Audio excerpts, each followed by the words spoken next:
Starting. All attendees are in listen-only mode. Good morning. My name is Susan Reardon. I'm the staff hearing officer, and I call the meeting of Wednesday, December 16th to order. The first item on our agenda is under preliminary matters, and preliminary matter A is request for continuances, withdrawals, postponements, or addition of X agenda items, and I've had no requests for any of those, so we will hear the items in the order that they appear on the agenda. Under announcements and appeals, I've had no recent appeals. There is one announcement listed, and it's the announcement of a staff hearing officer decision on a coastal development permit for a proposed project at 246 Palisade Drive. And this project involves the conversion of an existing two-car garage into a detached accessory dwelling unit pursuant to Government Codes 65852.2.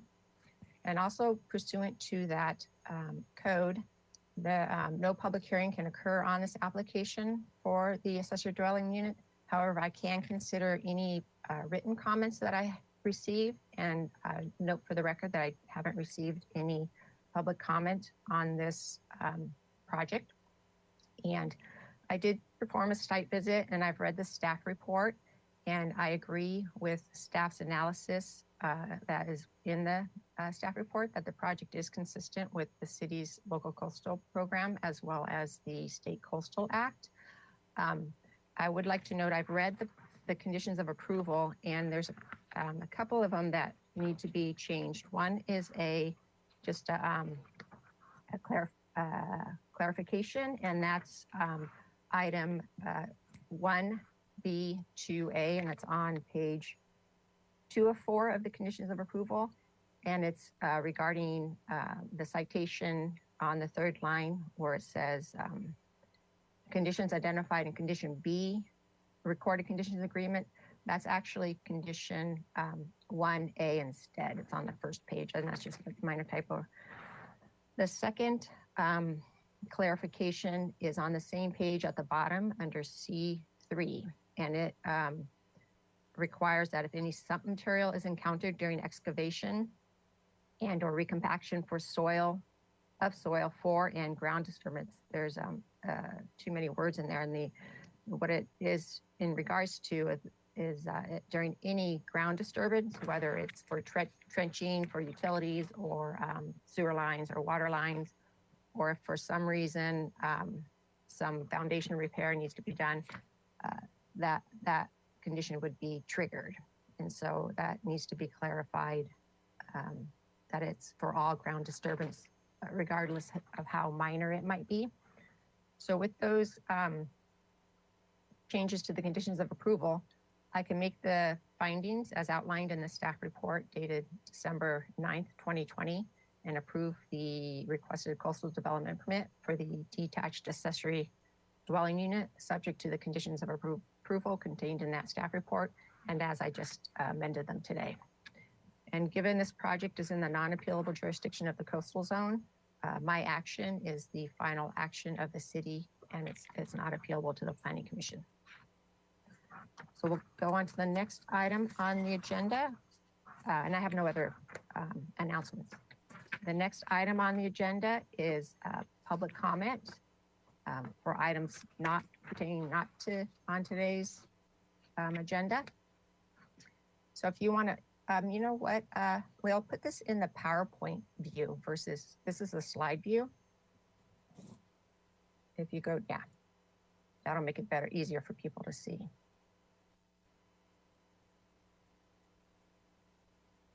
Yeah, there we go. Perfect. Thank you.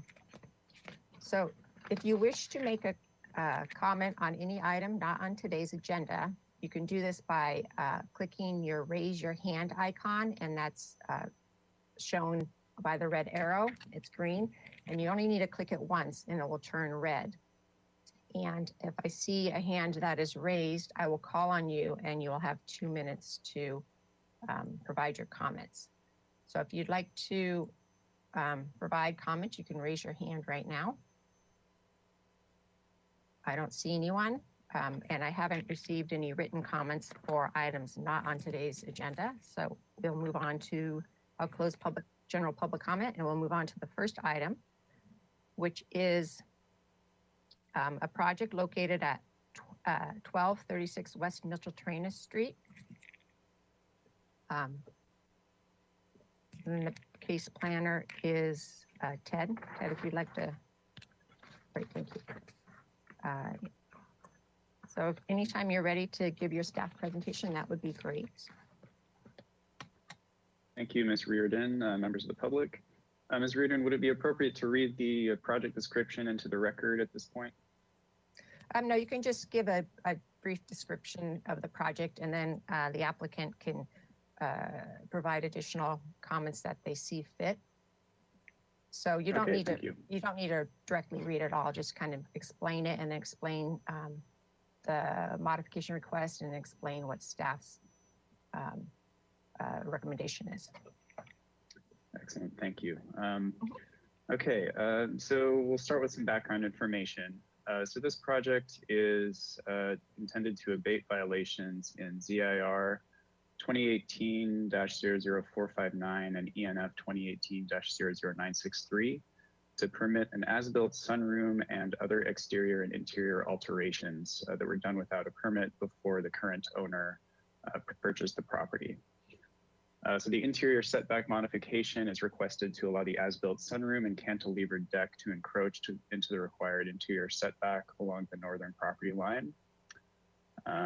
And if we could go to the supplemental photos PDF, please, Will.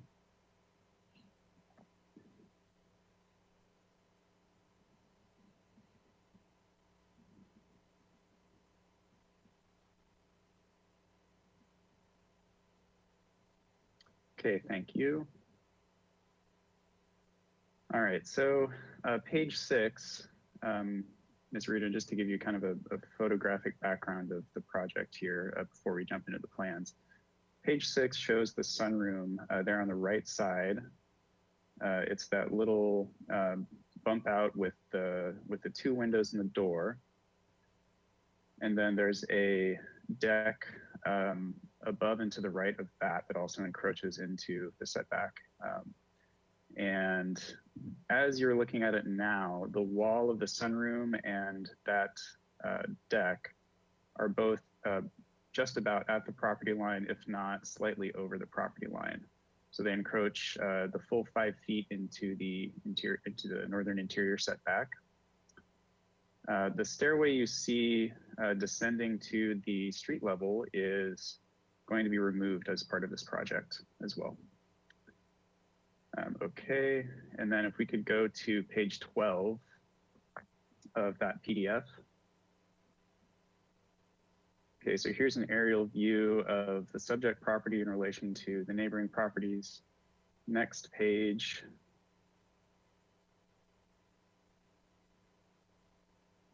This page shows a photo of the subject property in relation to the neighboring property to the north, and you can really see how high above the neighboring property the sunroom and the deck are there. And then page 15, I believe, the next page is another photo that shows that. Yeah, and this is taken from the neighbor's perspective. So this is what the house looks like from the neighboring property. Okay, so let's move to the plans now. All right, so we'll start with page 2.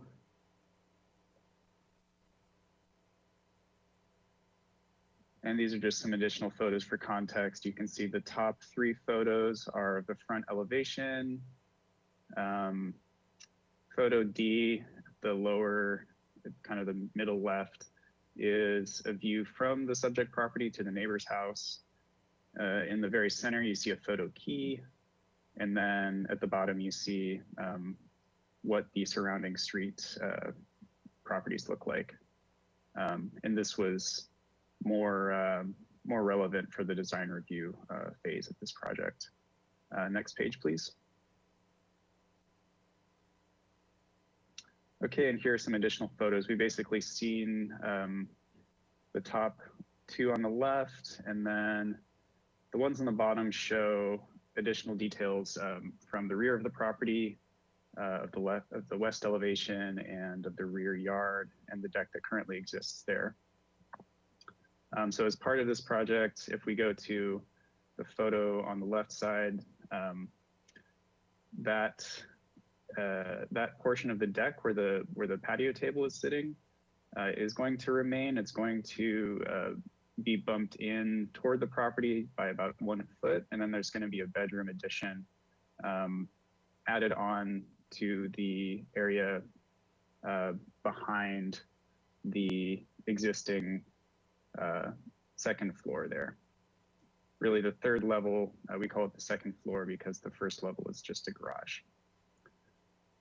Okay. All right, so next let's move to page 5, which is the site plan.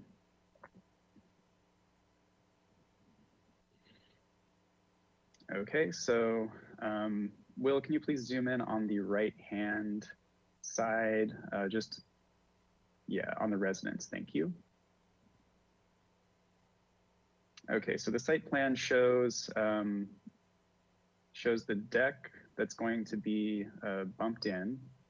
It's going to be just about 1 foot of it's going to be removed so that it only encroaches 4 feet into the 5-foot setback. And then you can see the sunroom there that is notated there on the site plan.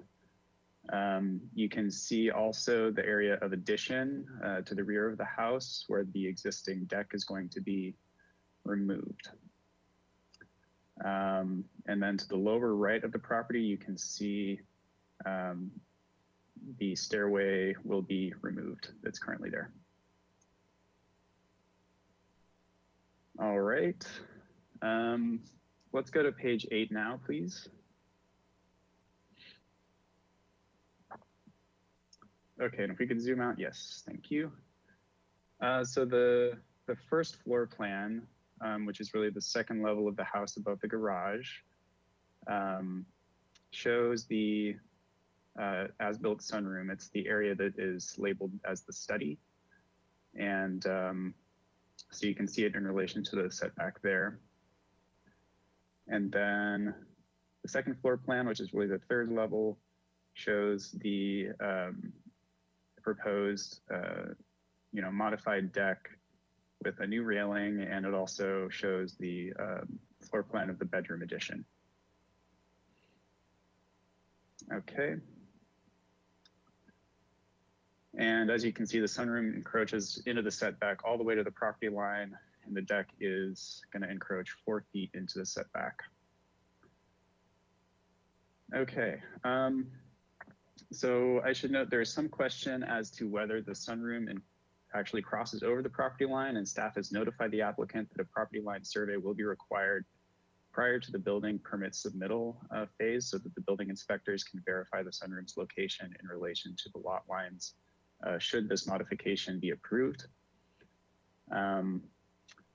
And we can see, so I should also note I've routed this project to plans examiners just to take an initial look. They've indicated that in short, the sunroom can exist in that location as long as it complies with fire code. So if we go to page 9 on the elevations, you can see the applicant is proposing new fire rated windows on the north elevation on the top right there,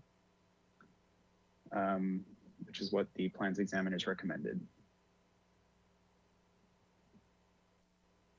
Okay. And so this is the conclusion and recommendation. It's going to be a little bit long, so bear with me. Shouldn't take more than a few minutes though. Okay, so if we can go back to the site plan on page 5.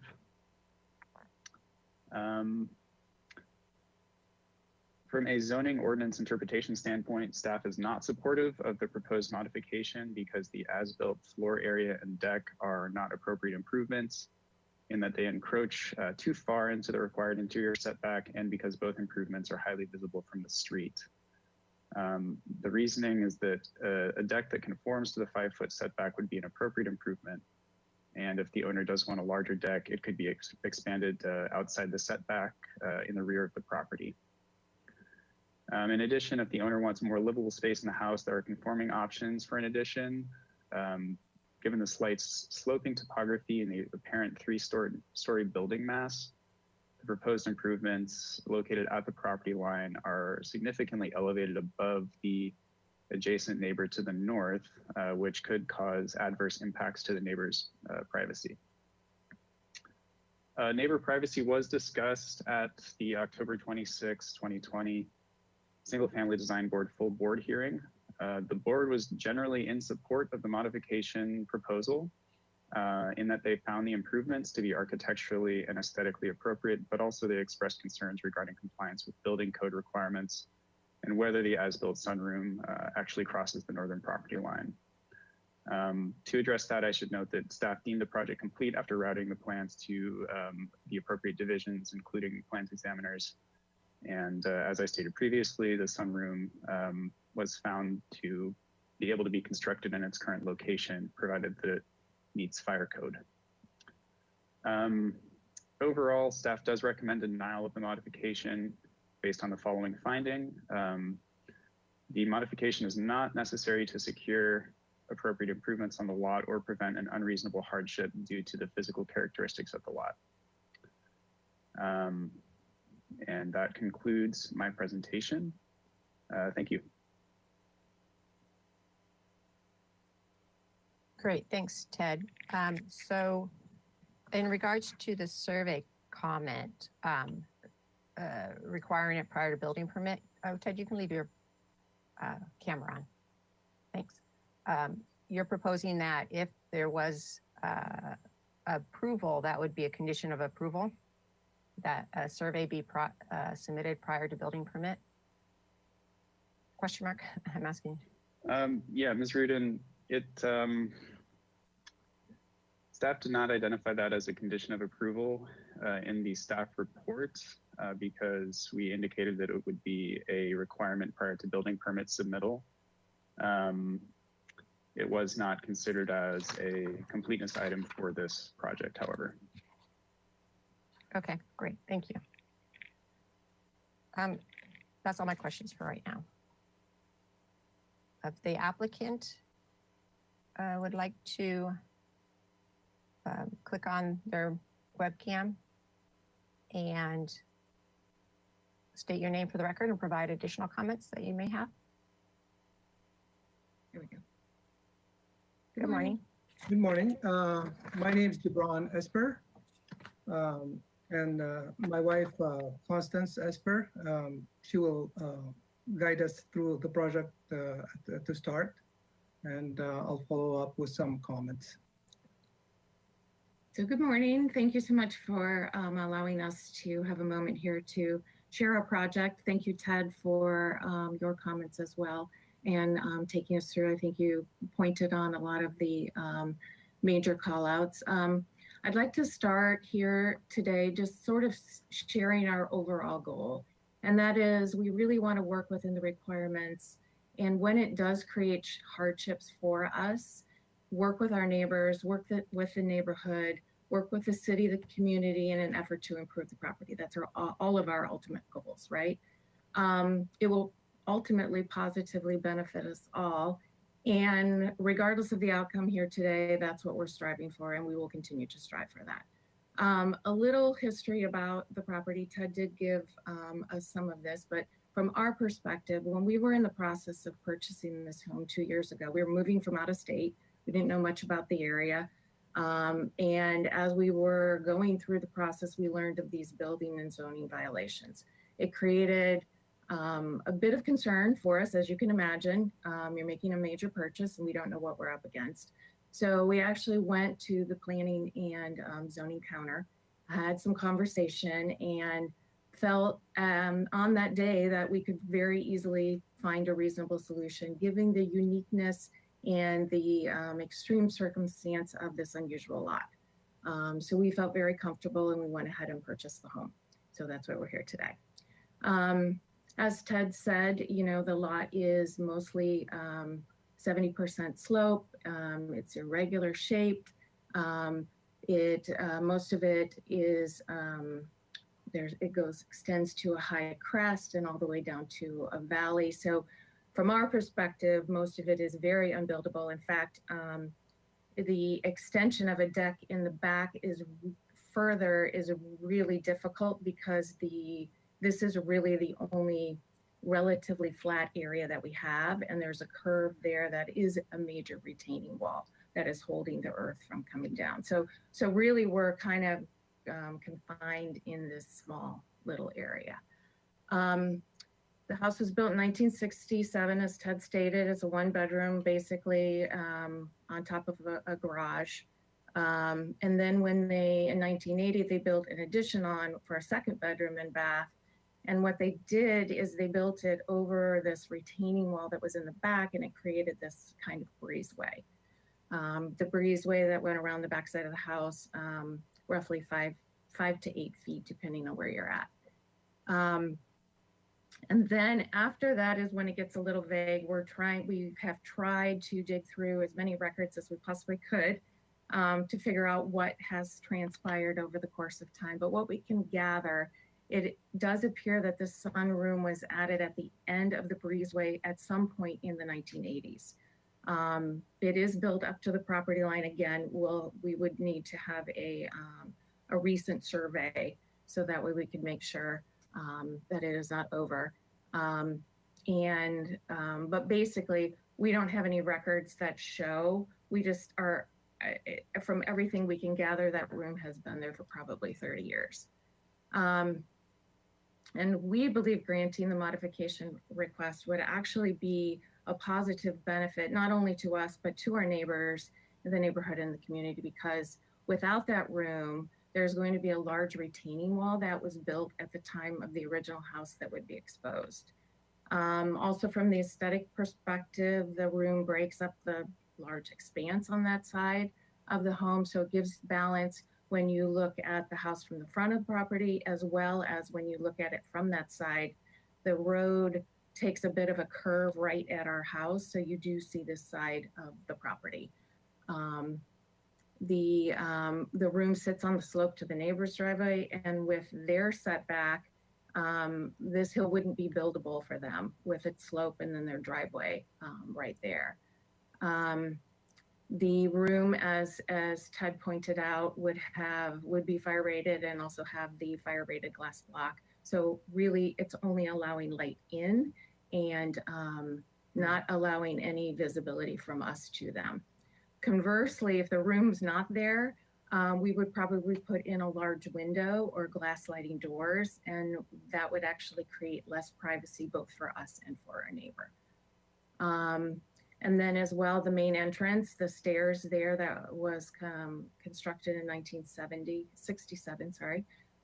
is within the setback. And our proposal, of course, is to remove those stairs and relocate the main entrance to the other side of the property. That will reduce the traffic and give us all a little bit more privacy as well.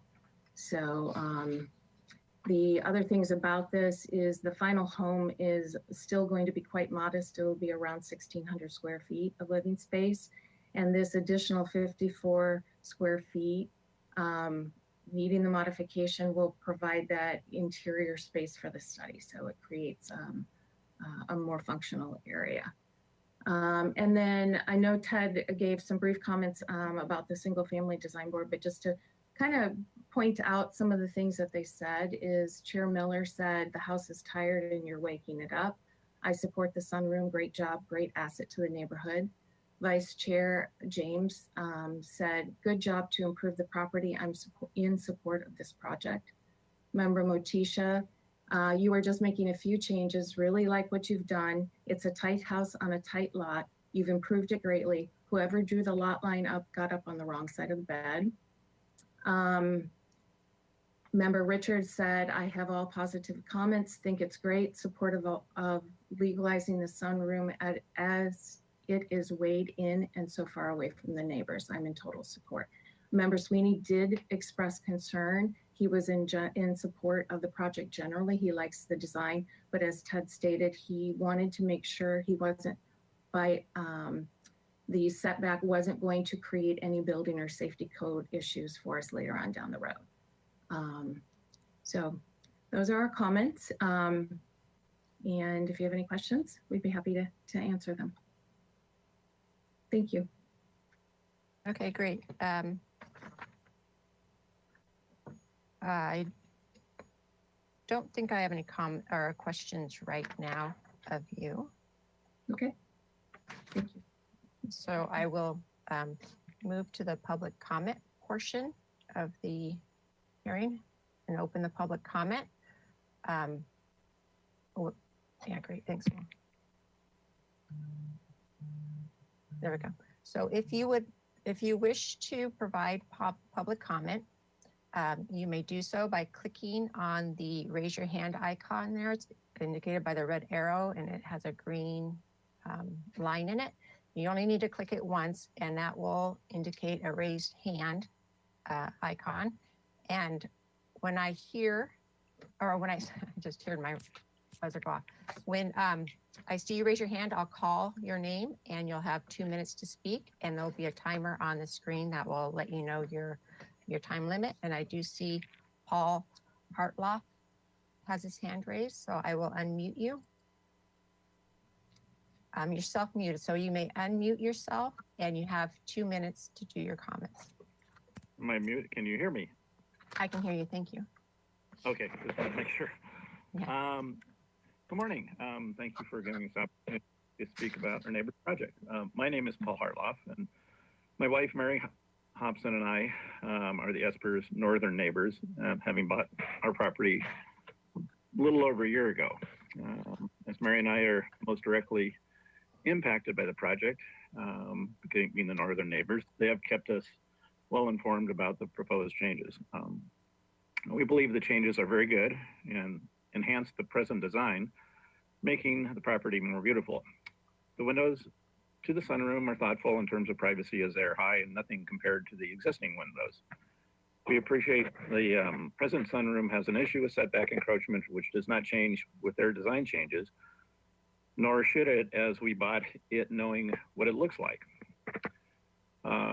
We understand the reasons for the setback rules, but there's a need for balancing the rules as terrain and relative positioning of buildings are different in all cases. In this case, the sunroom is separated from our building by the driveway, at least 35 feet, much different from buildings that have only setbacks separating them, which would be an issue, of course, much more of an issue. Also, the sloping terrain means that Gibran and Kamini have great aesthetic, basically sloping terrain is kind of an issue and you don't have total privacy anyway, but they're very aware of this and they're doing what they can to address those types of things. And there are not that many direct line of sights on that side of the property anyway. So basically, we encourage you to recognize the need for balancing the rules and your ability to tailor rules to meet the differences in situations by using your discretion to approve the modification request. And so if you have any questions for me, I'll be happy to try and answer.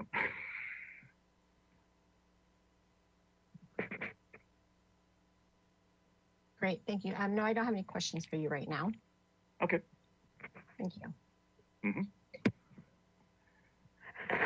Now, is there anyone else who would like to provide public comment on this item? I don't see any in the attendees list. I'll go over the public comments I did receive in the meantime in case someone joins the webinar. I would like to note that I received 5 letters in support of this project. The first one, again, is from Ms. Hobson and Mr. Hartloff, who just spoke. Another one is from Mr. and Mrs. Kaysenhagen. Ms. Cooper was another one, Ms. Weinsdorf, and Mr. and Mrs. Tanner, and they all expressed support with the requested modification. So with that, I don't see anyone else. I'll close the public hearing and begin some discussion. And actually, I did think about, Ted, if you want to turn on your camera too, please.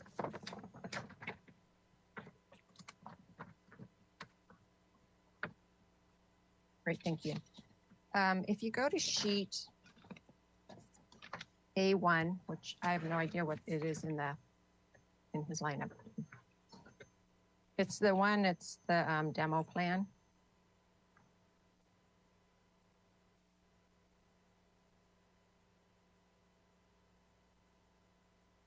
And the applicant, you can keep your camera on too, so we can kind of pretend like we're in the upper room. We can all see each other. Okay, thanks. Okay, so on this plan, it shows on the upper left one that where the sunroom, enclosed sunroom is. It has yeah, perfect. Well, that one. It has a denotation that existing deck to remain. There's no deck right there on top of the sunroom, correct?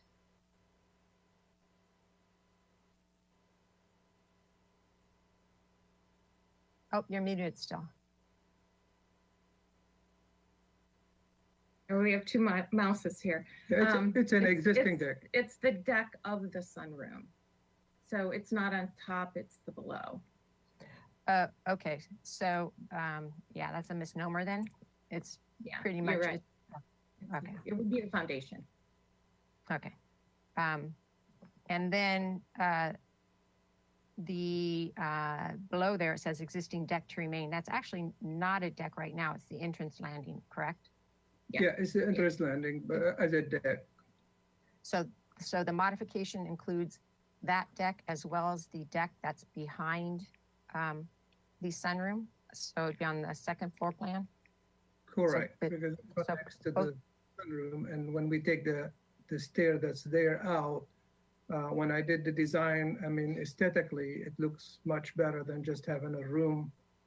And actually, I thought it would be a good like secondary exit in case of fire or something like But that. it's a deck. It's not a It's a secondary deck, exit. It'd be a Correct. deck. So you It's a jump off deck, the it's deck. a deck. Okay. Yeah. There'd be no Like- access to the ground. Okay. Yes. And it's the entrance, it's like all massive concrete and steel underneath and things. Okay. And then the air conditioner unit, is that a permitted condenser unit? Does it have a building permit? Yes. Yes, that is a letter with the inspection that's done to it. And when I did the design, if you notice, I put a note that I wanted to move that condensing unit down so it will not be visible from the neighbors. So everything I did in my design, I had the aesthetic layout and the neighbors in mind. Everything I did, every item, I was thinking about how would everybody perceive the elevation. So that's why I put that note to bring down the condensing unit so it will not be visible. So it will be sitting on the new pad that will be creating, which would be combine the access to the main door to the garage. Okay, and so Ted, since that's being relocated now, that would need a mod. That's part of the mod too, is allowing that to be in the setback because it's closer than 5 feet to the property line, right? Ms. Reardon, it is closer than 5 feet to the property line. It was permitted under a building permit in 2005. My understanding was that it would not require a modification since it's just being relocated a little bit.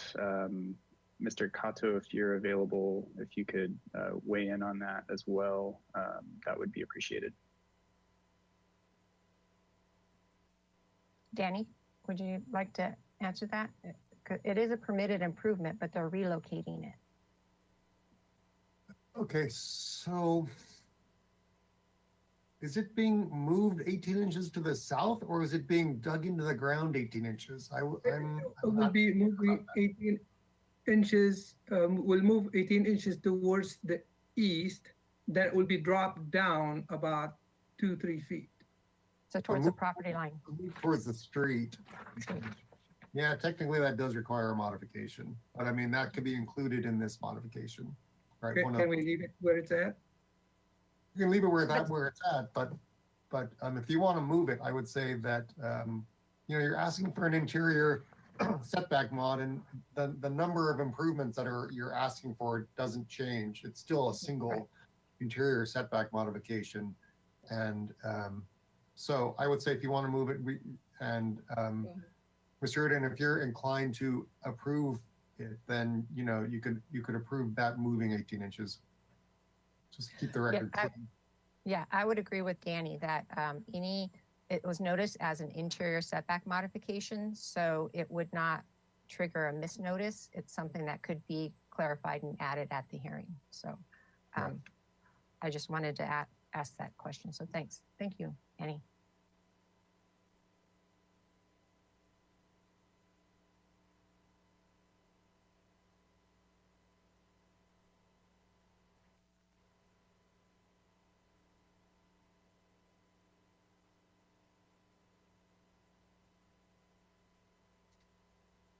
My next question has to do with the survey, and I think I heard it stated in the staff presentation, or not in staff, in the applicant presentation, that an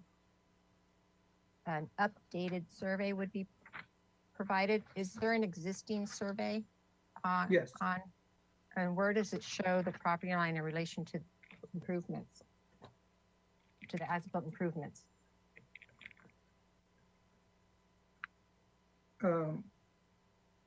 Does the survey have the sunroom on it?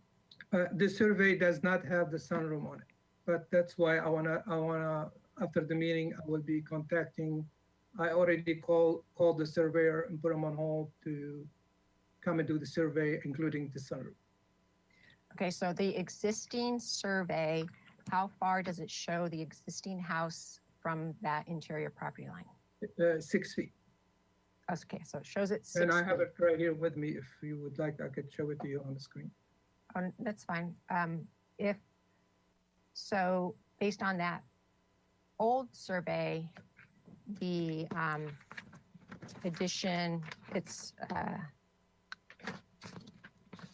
would be all on your property, correct? Yes, But you kind of verified that. Okay, yes. all right.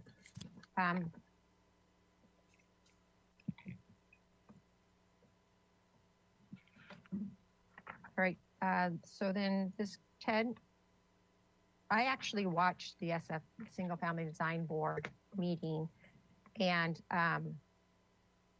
heard their concerns and discussion. I agree they were supportive of the addition part. There was some concerns regarding the sunroom addition and the decks. And my question, it's unfortunate they didn't discuss the good neighbor guidelines. They were a little confused on what they were looking at or what they were requested to discuss. And what would be helpful is their discussion on the good neighbor policies. Their good neighbor policies talks about privacy and avoiding decks that overlook neighbors' properties, and in elevation changes, topography changes such as this, when your property sits above the neighbor's property, that makes it more tricky. And they, in their good neighbor policies, it talks about, or it discusses locating second story balconies to avoid direct lines of sight to the neighbor's property. It says, at least 15 feet from the interior property line for these decks in that. And I didn't hear any discussion on that. Was that, I don't know, Ted, if you can provide more guidance on that, because when I look at the good neighbors guidelines, I don't see that the decks are consistent with that. And the sunroom, I appreciate the fact that you changed the existing windows, although it is all as-built, into more clear story windows to reduce the potential impacts. But I don't know, Ted, if you can provide any more discussion on that. And then if not, I'll give the applicants time to explain a little more in that area. Thank you, Ms. Reardon. if we could go to the SFDB minutes, please, Will. Ms. Reardon, I believe you're correct that the SFDB did not directly discuss the guidelines, particularly relating to the guideline that states that decks should be 15 feet away from property lines. I believe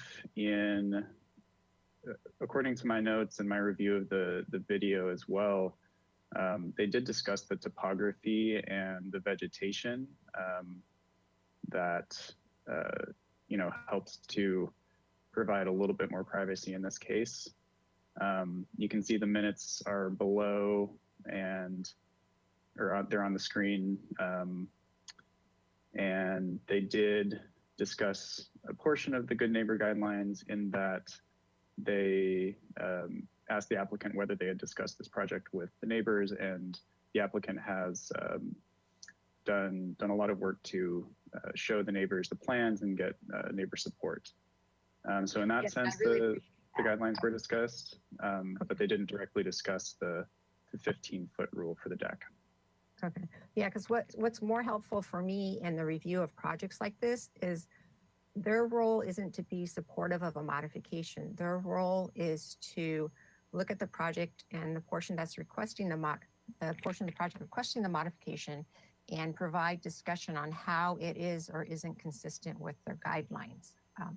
That's what's happened, because I'm a land use decision and they're a design decision. And so it's helpful for them, or for me and Planning Commission too, if they focus on how the project, particularly the project that requires the land use approval of it, how it does or doesn't meet their guidelines. That's just a side note for you.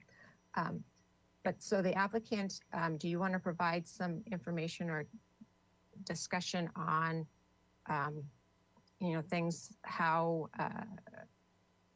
the privacy in terms of the decks and that kind of thing, if you want to provide some discussion. Yes, and I totally understand, and I read the Good Neighbor, all the requirements.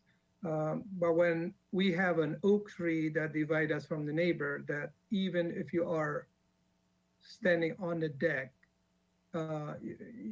there's no visibility from the other side because the oak tree is blocking.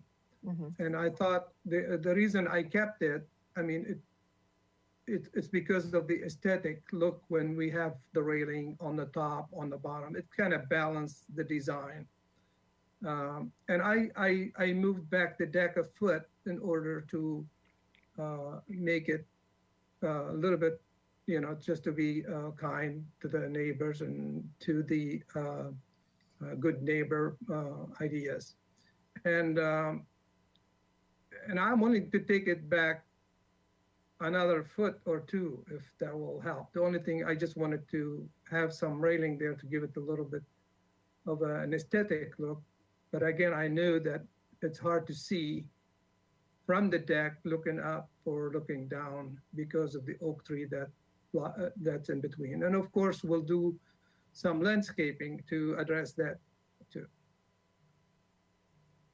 It'd be landscaping on the neighbor's property then?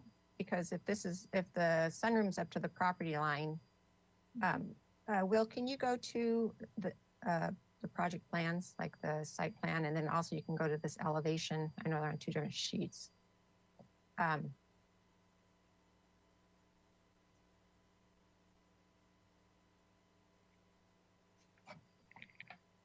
Will, the site plan is on page 5 for your reference. Great, thank you.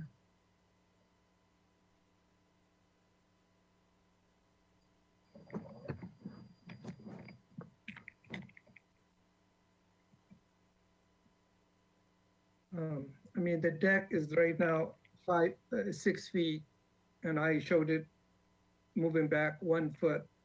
And I'm willing to take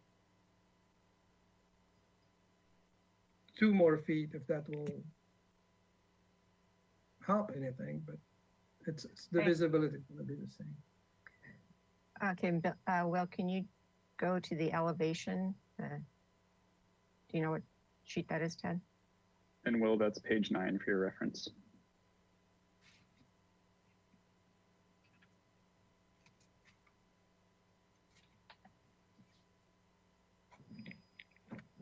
Okay. Yeah, this one I'm definitely struggling with because there's a number of policies or issues that this raises. In terms of the good neighbor policies, I don't see, and I wish they would have had more discussion with the good neighbor policies because I don't see how it's consistent with the policies. And then in regards to the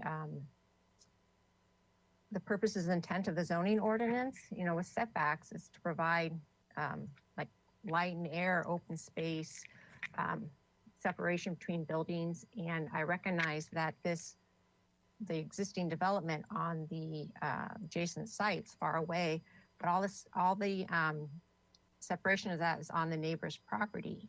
And I don't see how the addition up to the property line is consistent with that purpose. And in addition, it's being demolished and rebuilt. And a lot of times when something's demolished, the first question is, can there be a conforming addition? And there can be a conforming addition in this case, which is illustrated by the addition you are proposing. There's areas, other areas that could be, added onto and incorporated into. And would you mind pointing those areas out? The other areas that we could add on to? that's not my role in this process. There is conforming options. You are proposing an addition, a conforming addition that meets the setback requirements.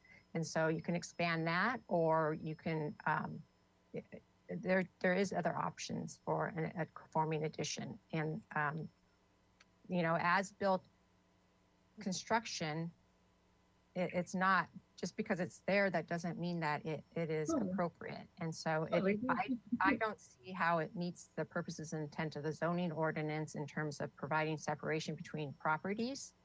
And I don't see how it is consistent with the good neighbor policies. This property is at a higher elevation than the neighbors, and the deck is oriented towards that way. And I do realize the deck that's on the second story, even if it is cut back and meets the setback line, it would still overlook the neighbor's property, but it would not need a discretionary approval for that. It's something that is allowed by everyone in the zoning district. And so whether the area right adjacent to the property is buildable or not, that's not appropriate justification, because it is imposing on the neighbor's property.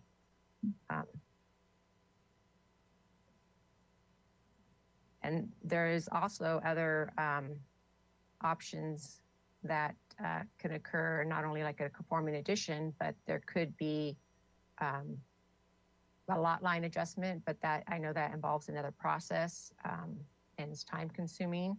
But I don't believe I can make the findings that are required, that it's an appropriate improvement or that is consistent with the purposes and intent of the zoning ordinance, and in particular with the single family zone purpose and the setback purpose. And there's not a hardship, I believe, because it's illustrated that an addition can occur in other areas outside of the setback. And I can't support the project for those reasons.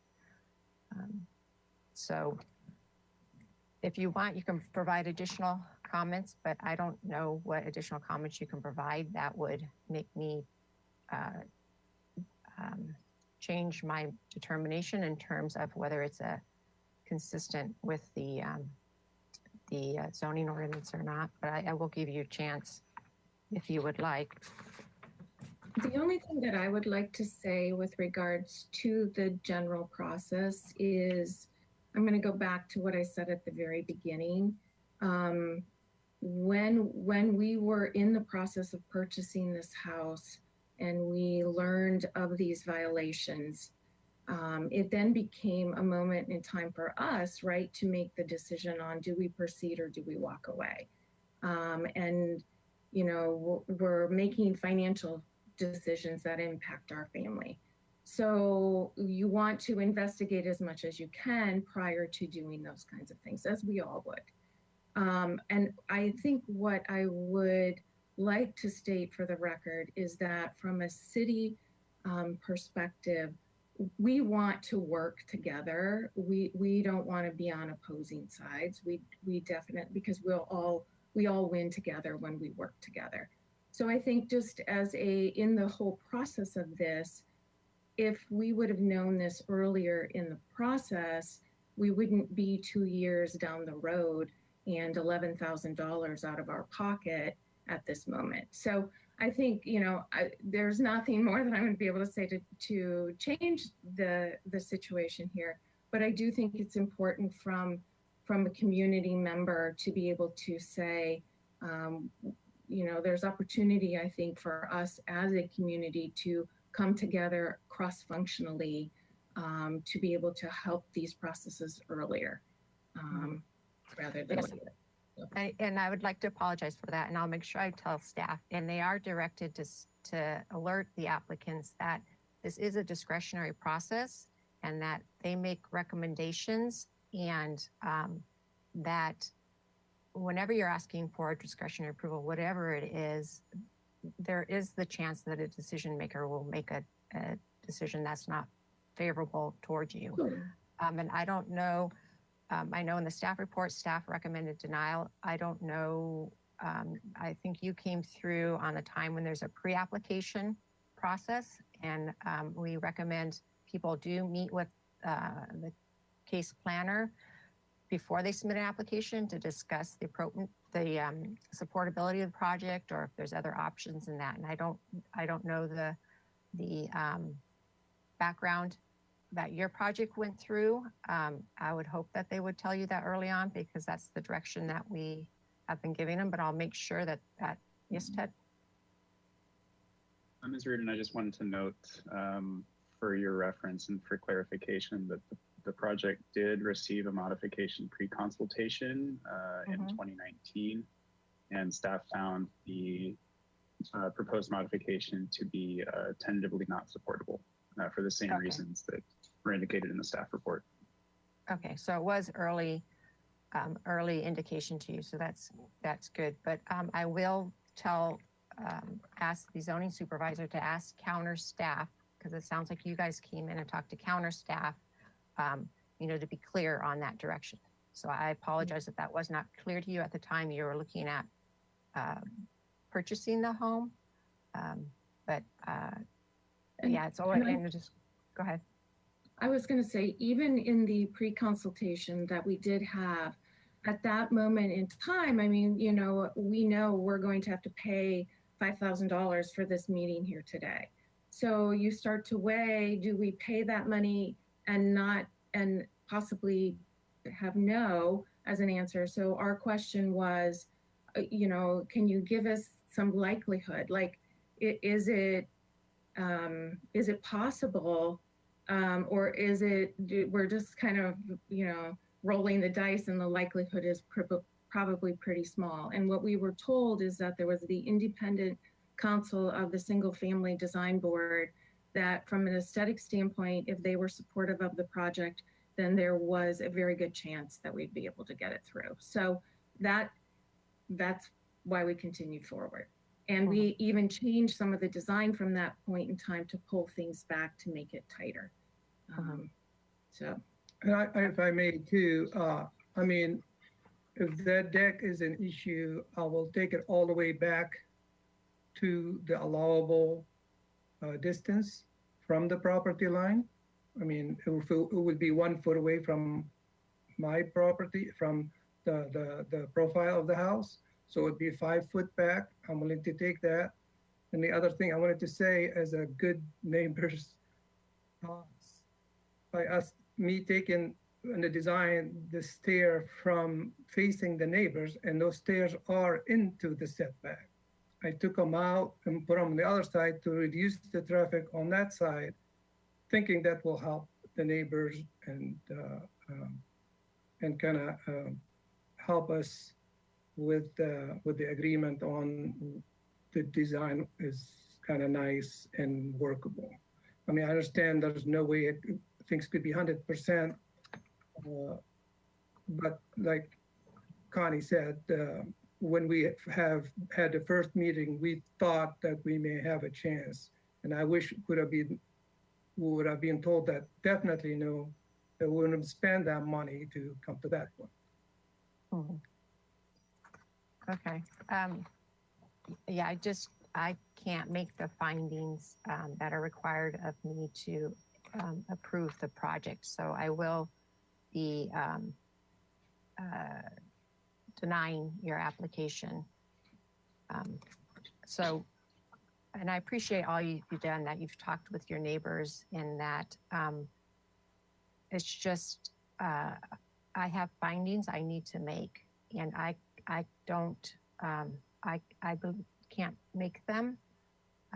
But an appeal, before the Planning Commission, there's 7 members there. And so there's 7 opinions, and they may be able to make the findings, but I can't make the findings necessary to approve the project. So I will deny the project. And like I said, the project is appealable to the Planning Commission within 10 calendar days. And they also have oversight of all my actions. And if they were to call that up, Ted would let you know. In terms of the appeal process now, with the COVID and our office being closed, it is done via email, and you can contact Ted afterwards, and he'll give you the process. Do we have a slide up that says the email address to send it to? Or Danny, do you want to explain? Actually, I want to ask you a question, Mr. Erdin.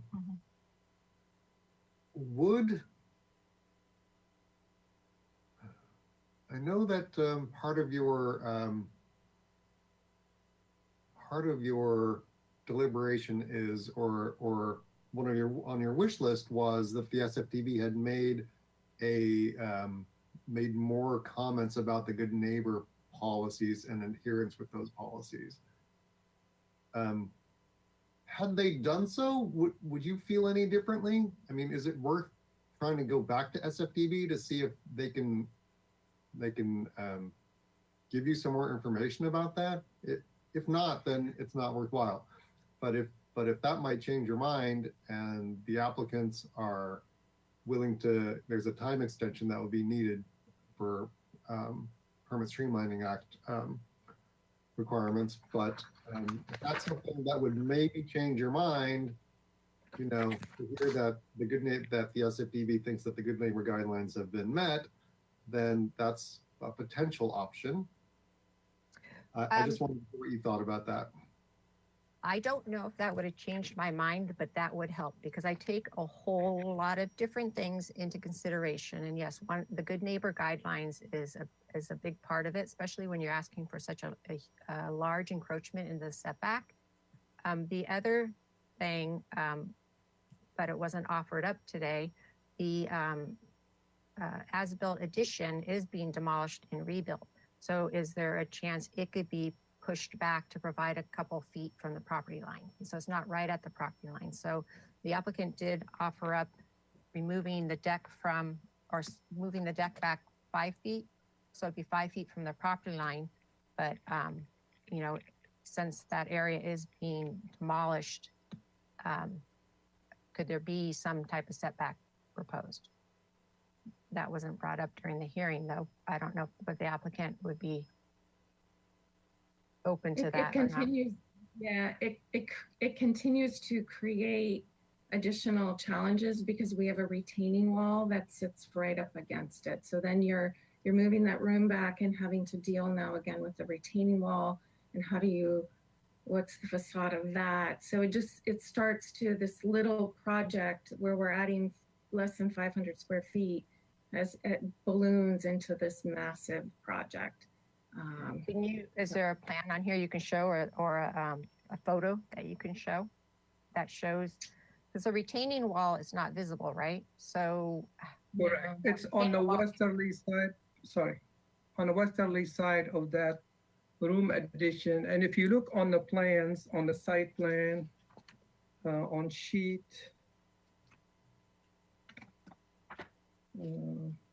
let's look on the floor plan.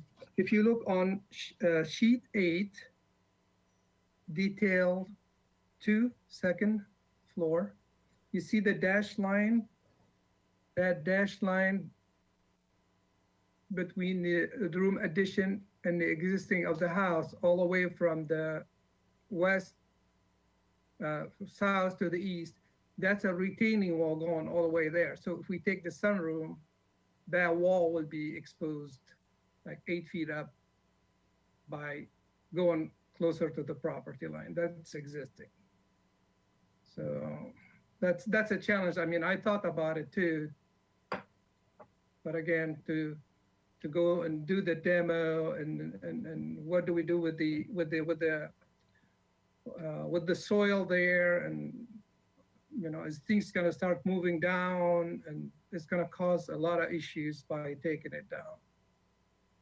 That's my issue. If the land was flat, I'd be very happy to, but this is very challenging. I'm not suggesting removing the retaining wall. I guess I'm not following you.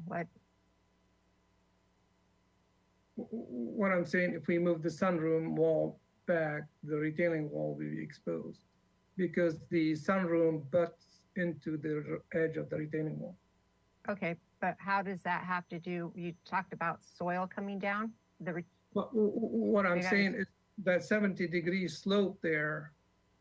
I mean, even getting to it, if we're gonna get to that point to demo it, we have to get onto the neighbor's lot. And equipment to be able to go there, it's not easy. Okay, well, my action would still stand. So Danny, in answer to your question, I don't know if that would change it or not. I guess it would be up to the applicant if they want to request that instead, to go back and have the SFDB specifically comment on this project in regards to their good neighbor policies. Can I ask a couple more questions about the idea of reducing the sunroom? Will, if you can move to the left so that the other, yeah. Because we're really talking about this thing calling the study, right? And Yes. I think what Ms. Reardon is suggesting is instead of having that wall exactly on the property line, pulling it back 2 or 3 feet so that it's, it's not really changing anything with the foundation. Well, maybe some structural would be needed, I'm not sure, but just like maybe putting in line with the existing cantilever deck, right? And I mean, from what I can see from this, it looks like a portion of that retaining wall is exposed already, the T of it. So if you were to just pull that wall back, I mean, it's sounding like Ms. Reardon might be willing to maybe have a change of mind about her decision if you would be willing to do something like that.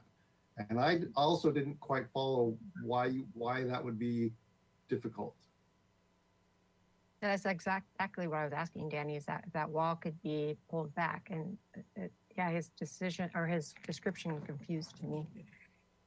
Yeah, I think the drawing might be just a little slanted more than what it really is, but it's built right into it. So it just sort of conforms. So anything we move back, we have to figure out the aesthetics of that wall.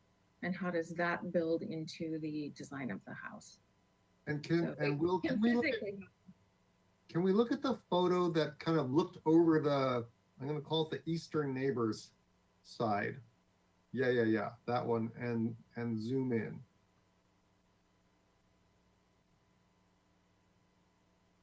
Because we're sort of talking about that ivy colored hill that's right.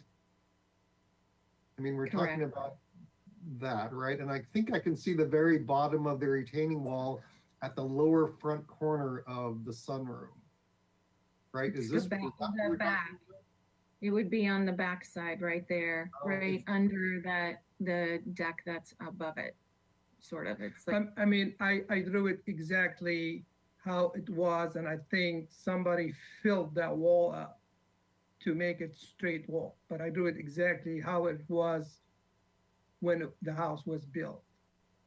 It's just right now, when you look at the picture, you could see that somebody infilled that wall to make it straight, so it won't be on an angle, that's all. So is that gray wall that's just to the right of the two windows on the sunroom, is that Yes. part of the retaining wall? that is the retaining wall. Yeah, that's part of the retaining wall. So what I think what you're saying is if you were to push, Yeah, that point is the retaining wall, and on the left side of it, there was a little bit of infill to make it straight wall.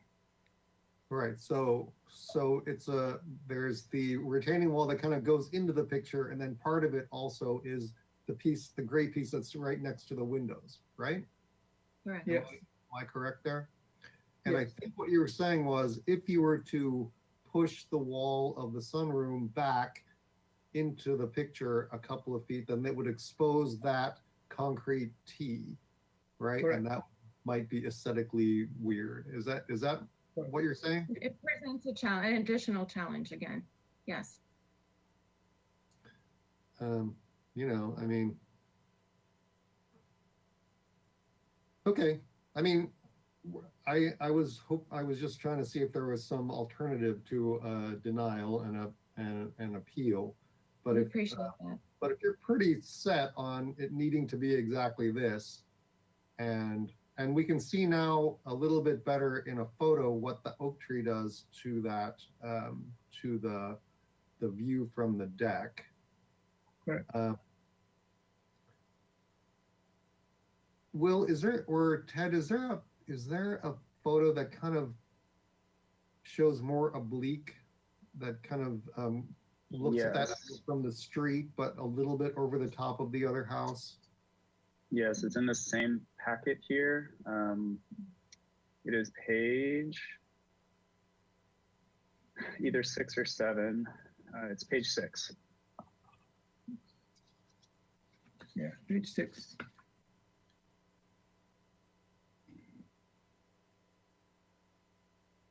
Okay, well, so the picture from across the neighbor's house kind of shows it the best how it's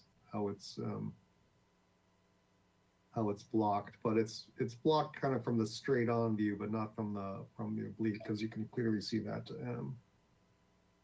Okay, well, I was hoping that there was some alternative here that we could come to a compromise today, but doesn't sound like there is. Well, okay, there's one more potentially. One thing that we talk about for neighbors and such, good neighbor policy, is not overlooking them. I know that you've changed the windows from these windows to clerestory windows.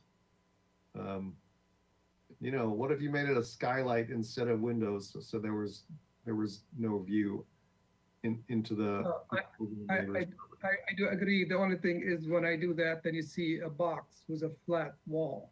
So I just aesthetically did it. And you That can't way. see out of the windows. You can't see in or out. I mean, Okay. I wanted to put it was suggested by Mr. Swenson that to put the glass block for fire rated and to get a light.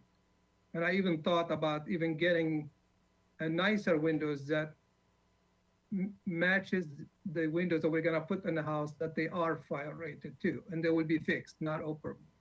just to make everything look right, and it will be higher. Like even if you stand in the room, you can't see out, and if you're down, you can't look inside the room. All right, but if they're glass block, you can't see through them anyway. Right.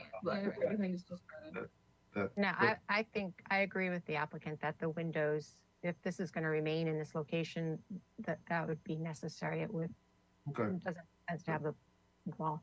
But I guess I can put it back to the applicants that would they, instead of me taking the action to deny it today, to continue it indefinitely, to allow you to go back to the single family design board to get specific comments regarding the good neighbor policies and their guidelines, with the understanding is that you could come back and I could still not be able to make the findings and deny it, or I could, it's 50-50 both ways, or just take the denial and appeal it to the Planning Commission today. And then, like Danny said, we would need to get an extension to the Permit Streamlining Act. But I'll give you that option if you rather go back one more time to the design board and get comments from them, because then you would, if I was unable to make the findings when you came back, you would have their comments on the record that the Planning Commission could use. I guess we would have to ask a bunch of questions before we would know how to proceed. So probably my biggest question is, how much does it cost? As we're learning through this process, everything seems to have an additional fee associated. And again, we're trying to freshen up the house. We're trying to do things right, but we have a budget. And we just have to understand how much out of pocket and what the likelihood is going to be. And then from there, I think we can make decisions. Okay, so Danny or Ted, correct me if I'm wrong, I don't believe there'd be an additional fee for the concept review at SFDB, That's correct, Mr. Eden. Yes, it could go back to SFDB without an additional fee. And my continuance to the next date, since I'm continuing it, there's not a fee for the show, staff hearing officer. In terms of what the possibility of me changing my determination, it would help to get their input. That's all I can say. It would help to get their input because that is a concern of mine, the good neighbor policies. That when applicants are requesting an interior setback modification, that's really important, the play between the two properties. And I really appreciate how you've discussed with the neighbor and have their support, but neighbors change. And it's, I have to look at the overall community interest and what our, the purposes are for the zoning ordinance and take all these different considerations in making a decision. But I admit what I'm struggling with is reviewing those good neighbor policies, which went through a whole public process, and it gives direction on how to design your project. That is a major hurdle for me. So it could help, but I don't want you to go away and come back and then I say, you know what, it's just I can't get there. So there is that possibility. The other thing is when you appeal to the Planning Commission, they need the same information I have for their decision. So it wouldn't be appropriate for the denial and then you go back to the Single Family Design Board, get their comments, and then go to the Planning Commission because I didn't have that benefit of that information before me at this hearing. So what you'd be appealing your project and providing the exact same information you provided to me to the Planning Commission. So I'm sensing the likelihood is probably pretty slim.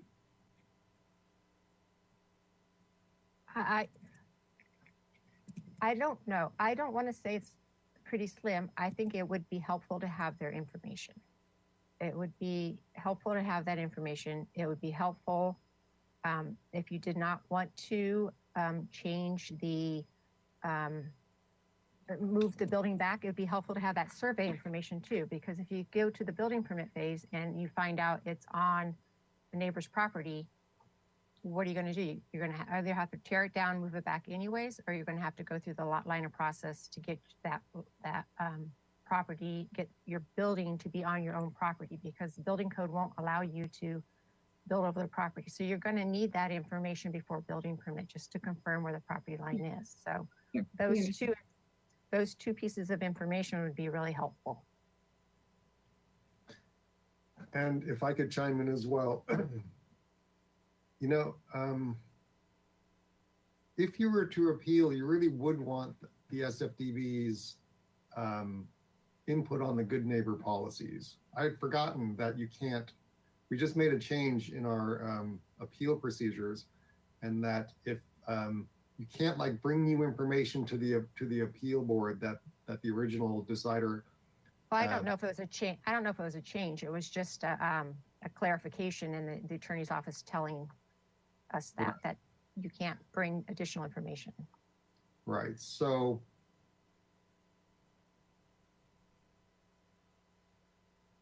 if you can afford the time, I would recommend that you go back to SFDB, convince them or make whatever changes they might need in order for them to make a finding that it meets the good neighbor guidelines.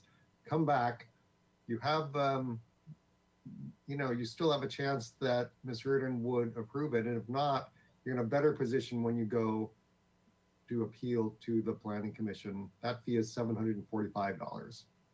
And then you could appeal also. If the Planning Commission didn't decide the way you wanted to, you could appeal that to council as well, and that's another $745. So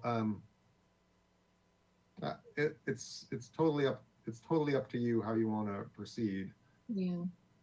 So, well, it's good to have some options. I will say that, and I appreciate, Mr. Cato, your guidance, direction, thoughts, ideas, all of this that you're bringing. I think that from a community standpoint and going through this process here in Santa Barbara for the first time, it's really helpful when we can all come together and have some dialogue back and forth on the best way to proceed, go forward. We're not in a dire need to get this project going, but I will tell you right now, our living situation inside the home is not ideal with our bathrooms and our kitchens. So, definitely, there is an element of time that would be tremendously helpful to get things moving. Do you have any sense how long we would be talking with going back through the design board and so forth with a good neighbor policy? Ms. Reardon, and to the applicants, the earliest date that's available for SFDB is January 18th. That's the very first meeting of the new year. And so it could be scheduled for that meeting. If you indicate that you would like to, go for that meeting this week, there still is room on that agenda. And then from there, I'm not exactly sure what the process to reschedule on staff hearing officer, what that timeline would look like. Maybe Mr. Kotz or Ms. Reardon could weigh in on that, but SFDB could be a possibility on January 18th.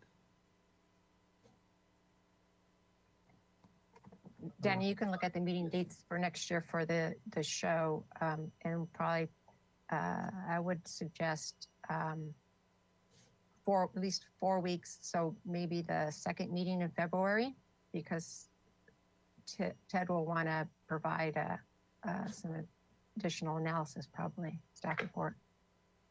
If we continue it to a date certain, we don't need to do renoticing. Right. I'm trying to open a document, which I'm not having.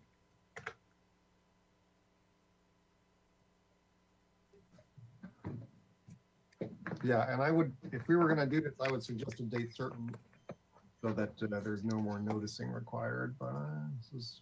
There, I could look for the date. Mary, do you have the dates? Oh, here's the 2021 schedule. Oh, here we go. So I would recommend it be continued to February 24th, because if you, what date did you say in January 12th, you said for SFDB, Ted? The first meeting is the 18th. Of the 18th?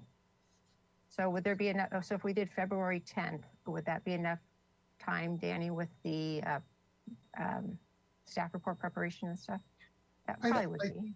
I think so. I mean, all we would do is update the results of the SFDB's review, you know, and say, and give you that update, because there's nothing else that would need to be done. I think that's totally Just doable. plans, new plans would need to be, if SFDB suggested changes, the new plans would need to be prepared.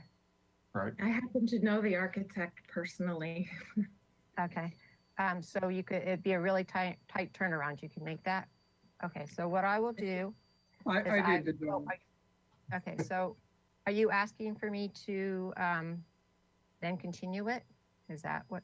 Okay, so what I'll do is I'll rescind my action on denying the project, and I will continue it to February 10th to allow you to return to this Single Family Design Board for comments on the requested modification in conformance with their single family design guidelines, which includes the neighborhood good neighbor policies. Okay, so I'll take that action. So I'll see you after the first of the year. All right. Thank you so Thank you. much, everyone. Have Sure. a great Right. holiday season. Merry Thank Christmas. you. Uh-huh. Thank you. Thank you. So we'll go to the next item, which is 217 South Voluntario Street. If Kelly would like to turn on her mic. Good afternoon, Ms. Reardon. Good morning. All right. For 217 South Voluntario, I don't know if we need to change to the site plan. The project welcome. I'm presenting today is located at 217 South Voluntario, which is on the east side of Santa Barbara, and it's to the northeast of Milpas. And then it's surrounded by a mix of 1- and 2-story residences and structures, and to the north there is a mobile home park. The project consists of a proposal for a new multifamily development using the city's average unit density incentive program. The project includes the demolition of an existing 691 square foot 1-story dwelling unit and a 421 square foot detached garage and an 85 square foot shed. An existing 1,000 square foot 3-story bedroom is proposed to remain, which is in the center of the lot. And you can see here on the site plan, the large structure in the middle is the existing structure to remain. To be constructed will be a 2,200 square foot 2-story duplex, which is in the front of the lot to the left, and a 2,800 square foot 2-story triplex at the rear of the lot. The proposed unit mix will include a 1 3-bedroom unit, 4 2-bedroom units, and 1 1-bedroom unit. The resulting project will be 6 dwelling units on the 6,100 square foot lot with an average unit size of 1,024 square feet.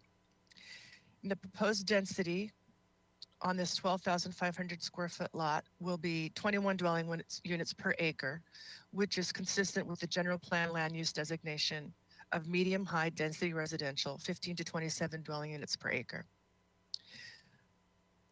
There's a total of 5 parking spaces provided in attached garages and 1 uncovered parking space. And the project also includes new landscape, hardscape fencing, and trash enclosures. And this project will abate zoning violations in a ZIR from 2015. The required application under review today is an open yard modification to provide less than the required amount of open space on the site required for multifamily units. So as I said, there's existing on the site two main residential structures. And the ones that will be demolished is a 691 square foot, 1-story, 2-bedroom dwelling unit, and which is currently at the very rear of the site, which is on a, you can see from the aerial photos, and a 421 square foot detached garage and an 84 square foot shed. Those are all to be demolished. The existing house, the 1,072 square foot, 3-bedroom dwelling unit, is proposed to remain, and there will be some modifications to that structure. We'll discuss in a moment. And then again, in the front, there will be a new duplex, and in the rear, there will be a new triplex. The project is consistent with zoning the zoning ordinance requirements with regards to density, parking, and setbacks and building height. However, as I mentioned, there will be a modification request, which is under review today. To provide a little bit of background on this project, it was previously received project design approval from the ABR on November 21st, 2016. And at that time, it was reviewed under Title 28 that stated, in addition to all setbacks, projects must provide on-grade open space with areas that equal no less than 10%. So the intent of open space is to provide relief from building volume, driveways, and parking beyond what's allowed by setbacks. The previous project had 1,526 square feet of open yard, which amounted to 12% of the lot area, which exceeded the 10% requirement. A building permit was never issued for that project, and it subsequently expired, and the project is now required to comply with Title 30. In Title 30, the requirements for open yard changed, and projects under the AUD process are required to provide 15% of the net lot area. So for this 12,500 square foot site, 15% would be 1,875 square feet with minimum dimensions of 10 feet by 10 feet. So if we looked at the previously approved project that was approved by ABR, that project only had about 1,100 square feet that complied with Title 30 and met the 10 by 10 dimensions. So that project now, because it's required to comply with the 15% open yard, requires a mod. Let's see. So this project, each unit provides private open spaces. For units 1, 2, and 3, they're on the ground floor. And for units 4, 5, and 6, they're on the second floor. Let's see.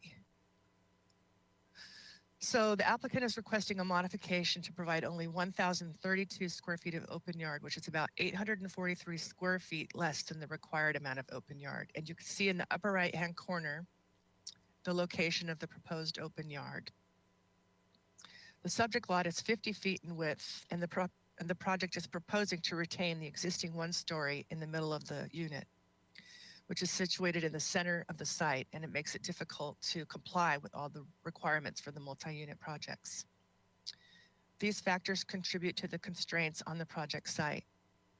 The project, as I said, is providing 1,032 square feet of open yard that meets the zoning standards, and although it's not quite meeting the 15%, the project is providing a significant amount of open space on the lot through setbacks, the private open yards for each unit, the almost 18-foot wide driveway, which provides space and light and air, and a large open yard at the rear of the lot, which is available for all the units. Staff is supportive of the reduction in the open space because the new units, as I said, will each have their open yard. There's a space at the rear of the yard, which will be available at the rear of the lot, which will be available to all the tenants. And the buildings are divided up into 3 separate masses, which also adds to openness. If it was all one large building, it would create more of a large mass and not be as consistent with the smaller structures in the surrounding area. Also, the project is going to be complying with the parking requirements, which will lessen the strain on parking in the neighborhood.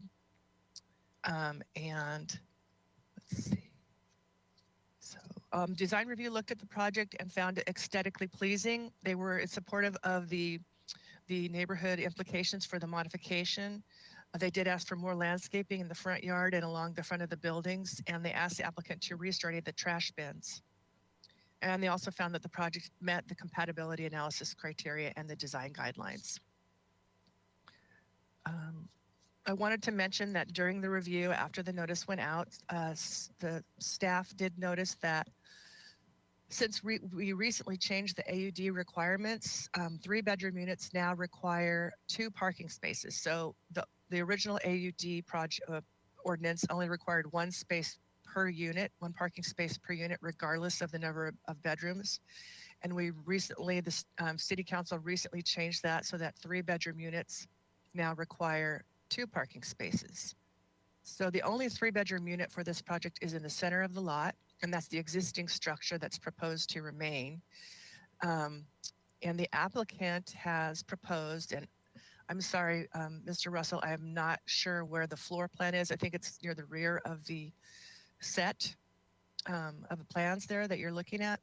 The applicant has proposed to revise the floor plan of the middle unit so that it is only 2 bedrooms and will only require 1 parking space. I apologize, there it is. So this is the existing structure. This is the existing floor plan that's proposed to remain. And there is another document that's in the folder that's called Exhibit A Revised. And if you, Mr. Russell, could pull that up, it would be greatly appreciated. That shows the proposed floor plan where the applicant and the owner have revised the floor plan for the middle unit. And take your time, sorry if I'm rushing you, to only be 2 bedrooms.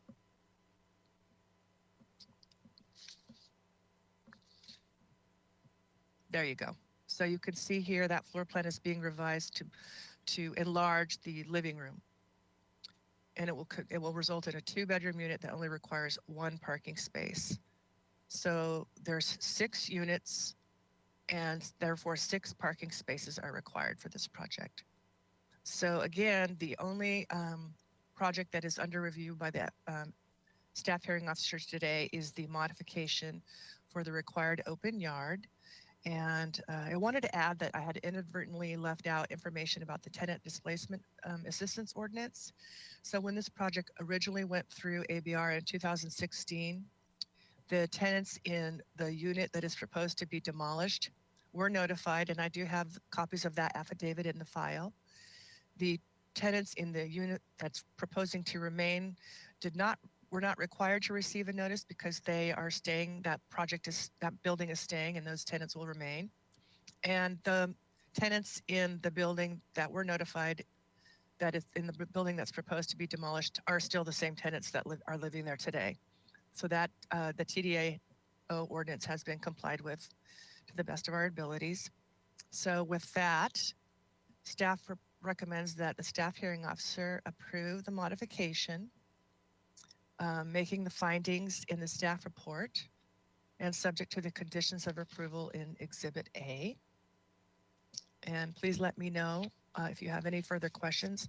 I believe we have the project applicant, Mark Mirando, here to provide an applicant presentation. I also wanted to note that I have not received any public comment. Thank you.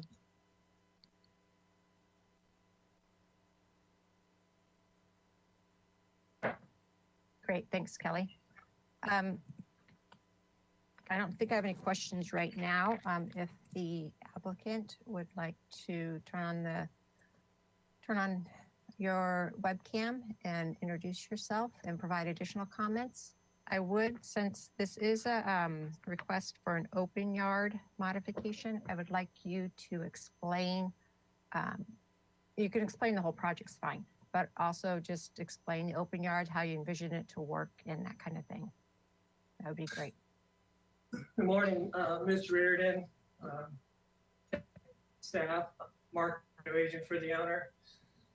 So fundamentally, this project came in 2016 and went to the Architectural Board of Review for an AUD project to provide 3 over the base density. So it's providing 6 units or more than what's there now, and 3 over the base. Neighborhood and there's a lot of two-story structures around. There's a creek that runs behind this. There's a mobile home park to the right side of this plan. And to the north, you see the single stories on both sides of it, and then there's two-story structures all around. The case basically took this case. So what happened was 2016, it came in and was received preliminary design approval at the Architectural Board of Review in November of 16, and then the project was sold to a new owner. It did not come back to the AB until December of 2018. Final at ABR in 11 of 2019. No, actually not 11 of 2019. And then they already basically engineered it because they were just going for final because they already had the mass flow. So they went and went right into the building department within a couple of weeks. And in plan check, they received a correction that their PDA was expired, so they would have to come back into the new open yard because in the meantime, in October 2017, the new zoning ordinance, and it changed basically the open yard requirement. But when you look at this plan here on sheet 1, you can see that unit 1 has like a 10 by 14 behind it, and unit 2 has a 10 foot by 15 foot area. So they meet the private outdoor living spaces for unit 1 and 2 common area. And then the house has this craftsman style. It's a stucco with vinyl windows, but it's definitely an old style craftsman with the front porch. And it has private outdoor living space in the back that meets it for a 3-bedroom, but now we're reducing it to 2. So it's only 160 required. Excuse me, Mark. Yeah. I think your internet's not that good. Your voice is cutting in and out. So maybe try just turning off your camera and continue, and then we'll try if that's better. Kelly, did you hear the same thing too, Kelly? Is it just mine? It must be yours because I heard him fine. Oh, did you? Okay. Go ahead, Mark. So basically, there's a common space between the second building and the third building, which is the 15 by 15 common area that was required by Title 28. So Title 28 has the same exact private outdoor living spaces as Title 30. Title 28 required when there was 4 units to have a 15 by 15 common area between units 3 and 4. And it also had a 10% in addition to all the buildings and areas paid for motor vehicles on the lot, but you could use any space. You could use little like 1 foot planter areas around. And so there wasn't a 10 by 10 minimum dimension to come up with the percentage lot. So when Title 30 came in, it required 15% instead of 10%. And then a minimum of 10 areas that could be counted. So in a sense, what you get these private outdoor living spaces for each unit and the common areas that are your 50. And in this case, the rear units, 4, 5, and 6, have their outdoor living spaces on second floor decks. And at the back, only 6 feet property line, and have these little patios. And enclosure originally under Title 28 was set to 6 foot setback at corner, so there wasn't a 10 by 10. It was just 6 feet off the property line. So they realistically only had these private outdoor living in common space 856. And we are moving the trash enclosure forward a little and getting this 17.8 by 10 to provide another 176 square feet of open yard that meets the 10 by 10 dimension. Once this expired, we had moved the 3 of the recycling bins up alongside of unit number 2 that met the fire department and transportation. And we had 3 trash here and we pushed them forward towards the driveway. And then when we went to the architectural board to get positive comments, they ended up reviewing the whole project like it was a new project because the PDA had expired. which we didn't realize. Went through the project. They really liked it. The way that it's designed, the way it's split up, the way that everybody has a private outdoor living space, how it's integrated into the neighborhood and everything. And the only comment that they had was, don't move the enclosures closer to unit 6, and try to provide some landscaping in front of units 1 and 2 and 4, 5, and 6. So the 2 new buildings, which they'd already approved the landscape plans thing. Phil Suding was the designer. So we shift the driveway and accommodate that and get more planting like they like. But to move the trash enclosure back to where it was, then it doesn't increase the 10 by 10 area. So we pushed it forward a little and still kept it back 3 feet. So when the person backs out, they know it. And this is basically what we're proposing to be more conforming to Title 30. Other ways we could design it, but then an interior modification all the way to a 3-foot interior on both the back, on both the rear and the interior to the. Mark, can you, it seems to be getting worse. So I wonder, can you call in so we can hear you on your phone? Sure.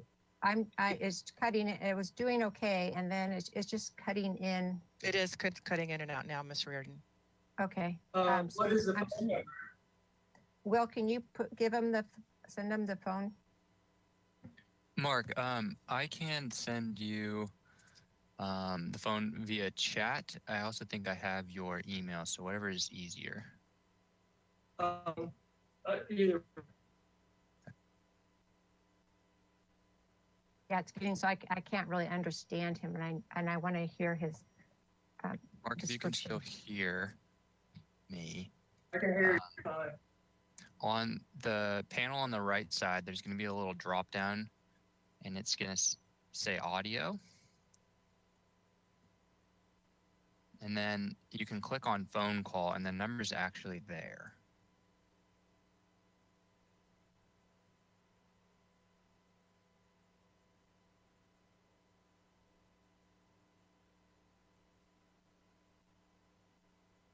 I think he's trying to put in his audio pin, so let's give him a second.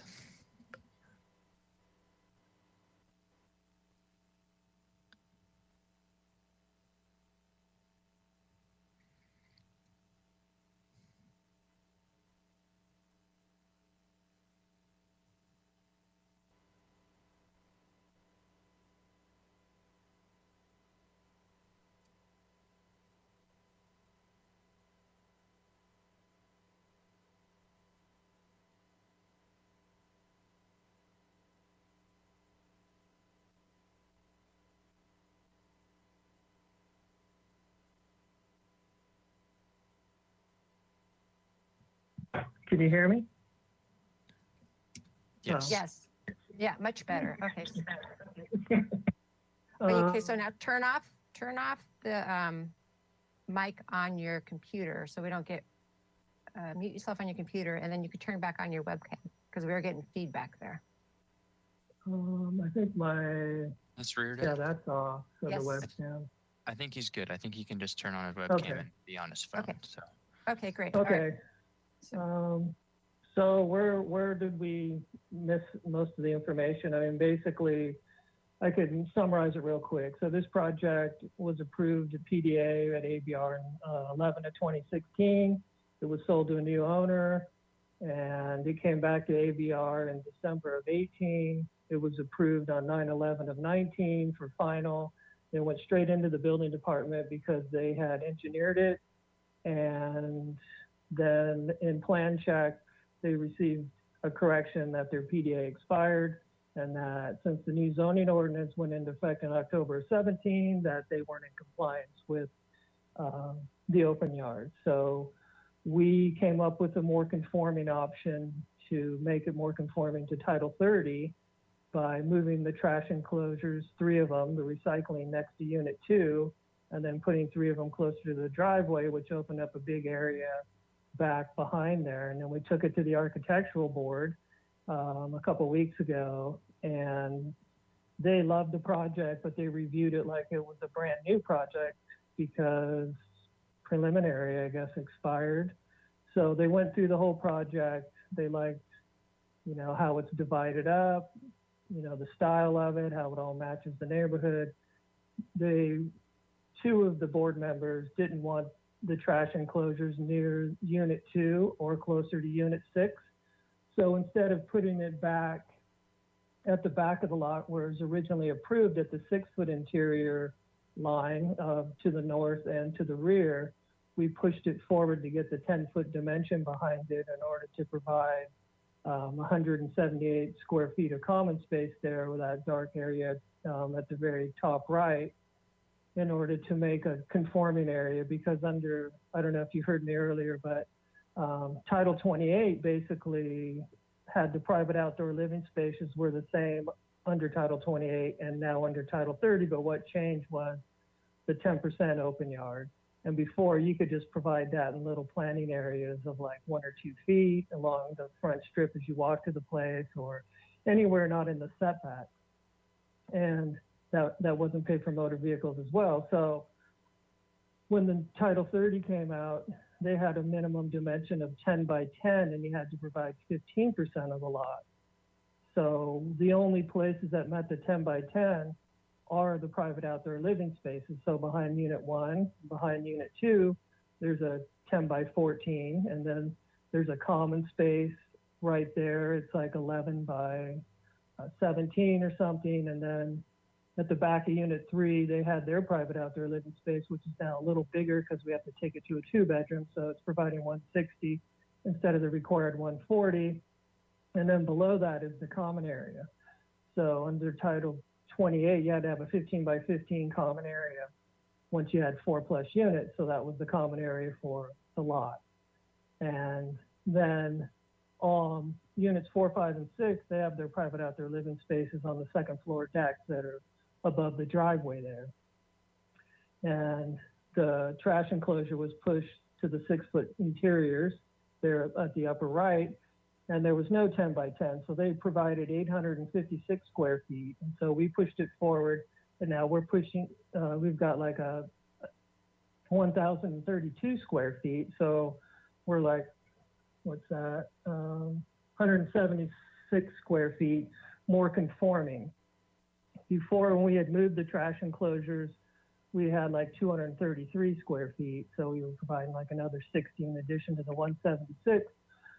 We were just trying to make it more conforming, but they didn't like it, and they wanted us to move it back there. They were in total support of the project and the trash enclosure mod, and they just want a little bit more planning between building the first building and the rear building, the new buildings. Phil Suding was the landscape designer, so we're just gonna push the driveway over a little and provide some planting areas in front of the units for them. And basically, you know, the hardship is that this thing was in plan check, ready to be issued a permit.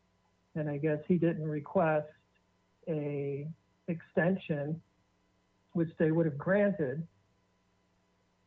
And it expired. And they thought that it was based on final approval, which happened in, 2019.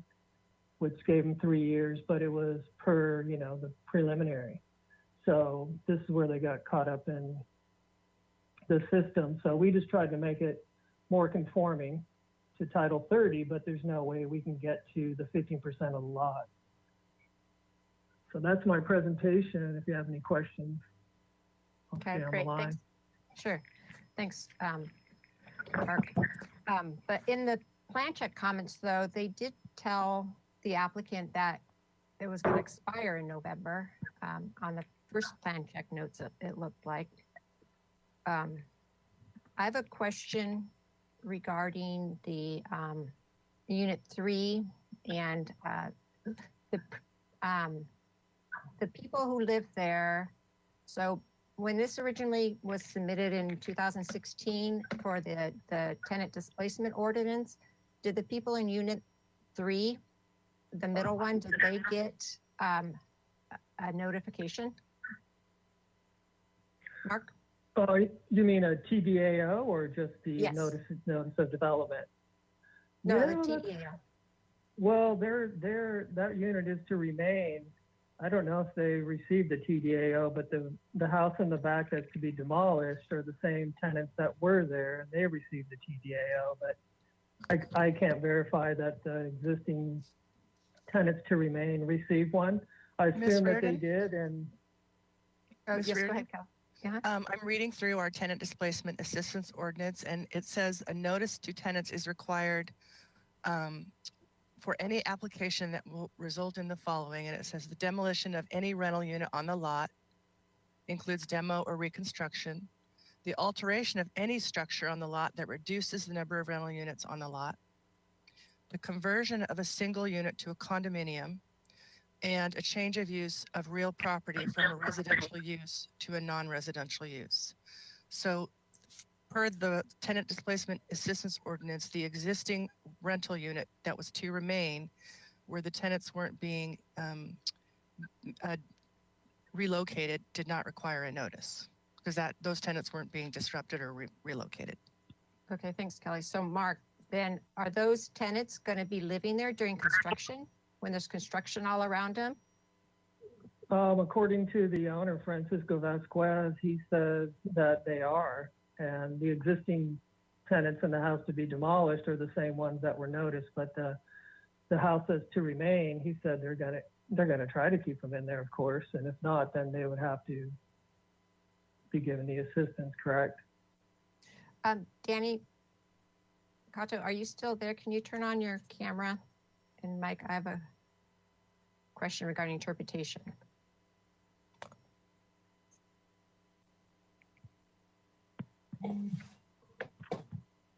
So I don't know if you were following that discussion or not. My question was for the TDAO at Unit 3 on the site plan there is the unit that's proposed to remain. And they're going to change it from a 3-bedroom to a 2-bedroom unit. And so I asked Mark, realistically, is that person going to be living there throughout construction? Because the whole site's going to be torn up. And he said that's the owner's intention. Would the TDAO ordinance apply if they had to leave during construction? I mean, their unit technically is staying, but to have someone live there during construction, I'm not sure how realistic that is. Ms. Reardon, I don't think the TDAO would apply because the unit is not being demolished. If the tenants say, I just can't live with all this construction noise, I gotta leave, that's a voluntary decision. And so that's and TDAO really only applies if the house is being demoed. So I would say TDAO doesn't apply, but there are some new tenant protections that the city council just approved for no fault evictions. Again, if the tenants voluntarily decide they can't live with it and they're going to leave, that's not an eviction, right? Okay. But if the property owner said for some reason they can't stay, we have to evict you for no fault. If you're no fault, then they would be required to comply with that ordinance. And I believe there is some money payment involved with that as well. I'm not that familiar with that ordinance, but there are other potential ways that the tenants might, if evicted, could have some payments, but not through TDAO. Okay, all right, great, thanks. That was my question.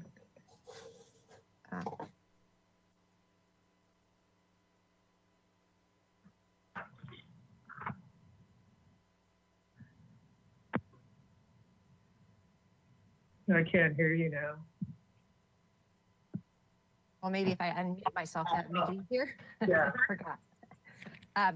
So I watched the Architecture Board Review meeting regarding the trash enclosures, and it seemed like there was some confusion among the members regarding what trash areas they were really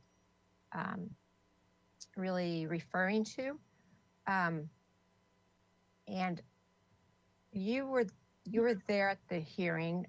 Can you just explain a little more on their discussion? Because in terms of the open yard area, it would be better for the three of the bins to be up by unit 2 and just 2 in the back there, because then that would provide more open yard area. I absolutely agree with you, and that's why we went with that conforming option. And we were putting the recycling bins up by unit 2, and that way they wouldn't have any odor and it's not a fire or transportation issue.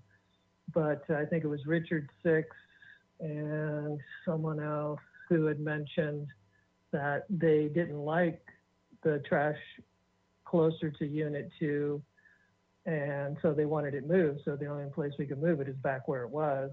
So instead of moving it back to where it was, we pushed it 4 feet forward in order to make the 10-foot dimension at the rear of the lot instead of the 6. So then it would count towards the new Title 30 10 by 10 minimum, but by being 10 foot by 17.8.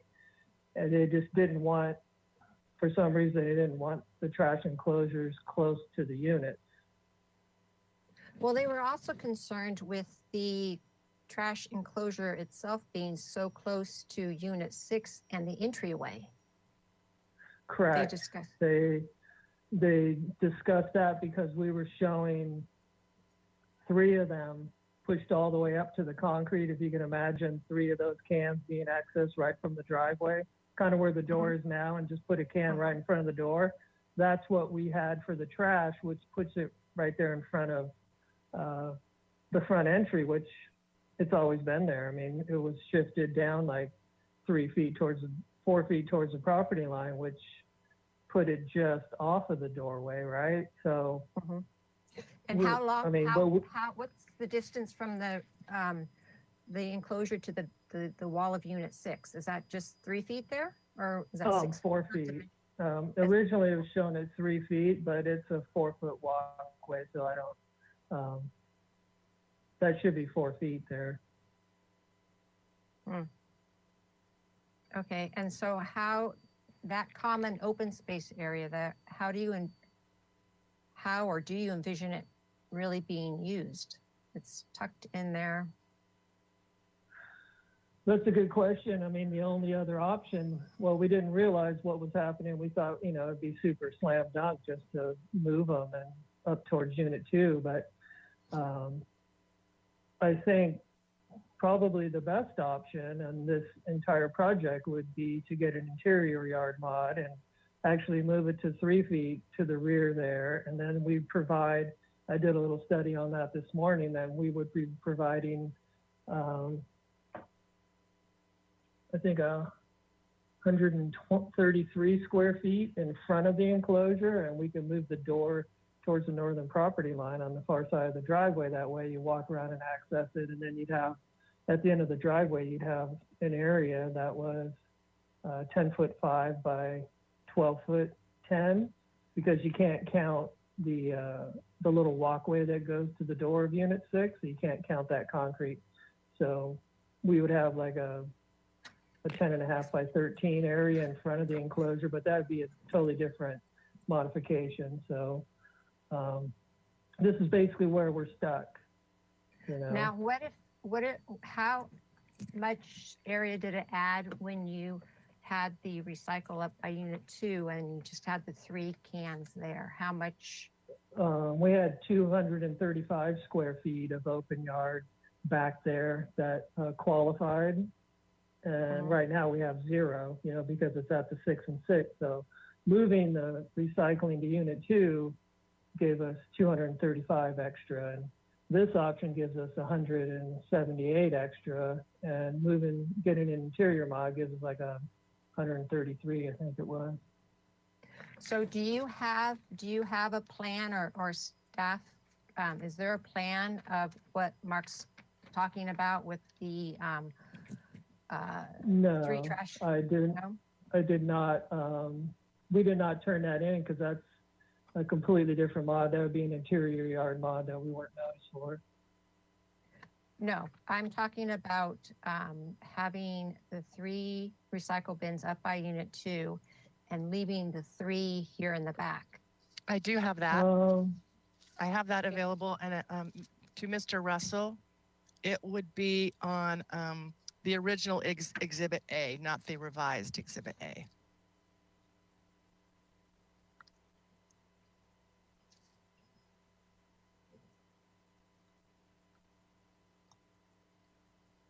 I think this is the revised exhibit.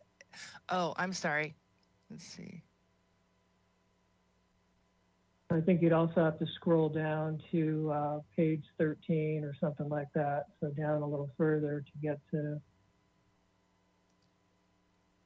because I don't think those were shown on that site plan. I do have it, but I might have to be made a presenter to show it. Can you email it to Will and he can put it on? I sure can.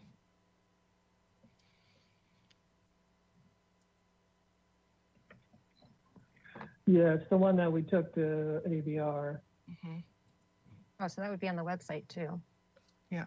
I have it right here. I'm sending this link to Mr. Russell. Okay, great. Thank you.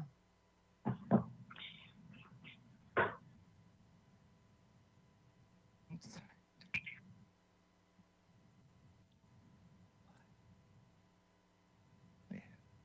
And then while we're waiting, Mark, so that plan was reviewed by Environmental Services and it met the requirements, did it? Was it? Do you know? No, I didn't send it to environmental. I sent it to transportation because it's near the parking space, and also to the fire department, and they both said it was fine. Okay. But the amount of cans and the amount of recycling was approved by them originally, so I don't think that's changed. They're like Okay. 3 95-gallon bins for each. Okay.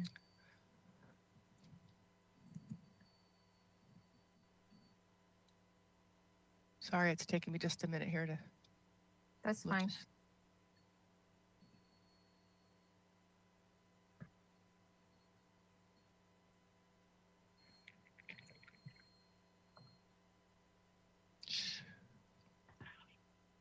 Hmm.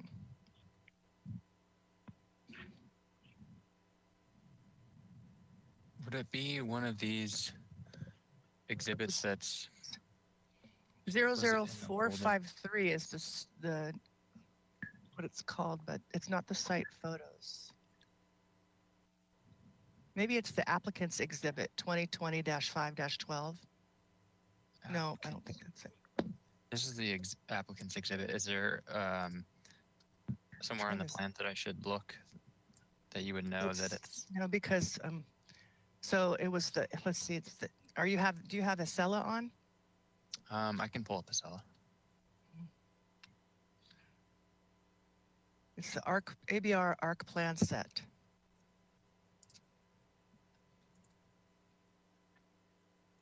When it was submitted, it was in review. One moment. We're testing Will right now on his capability. No, it's not letting me say. It says that the file I'm attaching is bigger than the server allows. I don't know how to do Well, that. do a link, a hyperlink instead. Okay. I'm not very savvy with this stuff. What's the PLN number for this application? They went to 20 ABR? It's 2020-00453. And the document name is, 1 second. Okay, now I'm sending it to you. Okay. And the document name was ABR ARC plan set And then PLN 2020-00. 453, right? And it's so it's the one they submitted for ABR, and then the ABR Here we had go. asked the applicant to restudy the locations of the trash enclosures. So this is the ABR ARC plan set from. Is this the correct one? Let's see. Yeah, yes, it has It has the bins right there next to unit 2, and then it has the 3 at the end, and there's that big conforming area at the back. That was what we presented. And the you said recycling. okay, and you said transportation staff was fine with the location of it in terms of the door opening over the Hammerhead area? Because since it's not a parking space, the cars can still use it to back up? Correct. That is what they told us. I mean, we could put a sliding door on it easily, but they Mhm. approved it the way we showed it. Okay, well, those are my questions right now. I'm gonna actually have to open the public hearing. Okay. So you, Will, if you go to the slide for the public hearing requirements. Okay, if you wish to make a comment on this project, which is 217 South Paul, Ontario, you may do so by raising your hand. You can click on it once and it will turn red for you and I'll know. But I don't see anyone in the attendance queue yet. So I have not received any written correspondence. Kelly or Mary, have we received any written correspondence on this item? Thank you, Ms. Reardon. I did not receive any written correspondence for this item. Okay, thanks, Mary. And Kelly, did you receive any? Thank you, Ms. Reardon. I did not receive any correspondence on this project. Okay, great. Then I'll close the public hearing and move on to deliberations. I did go to the site and reviewed the staff report, and I agree with the conclusions of the staff report in that this project, or actually the open space that's proposed, there's a couple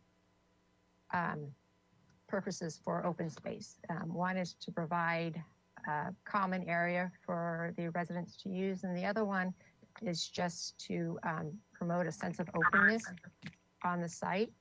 And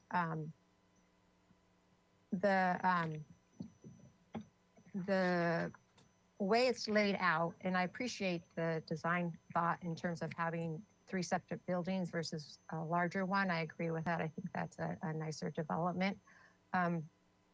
I do have concerns regarding really the usability of that common open area in the rear corner.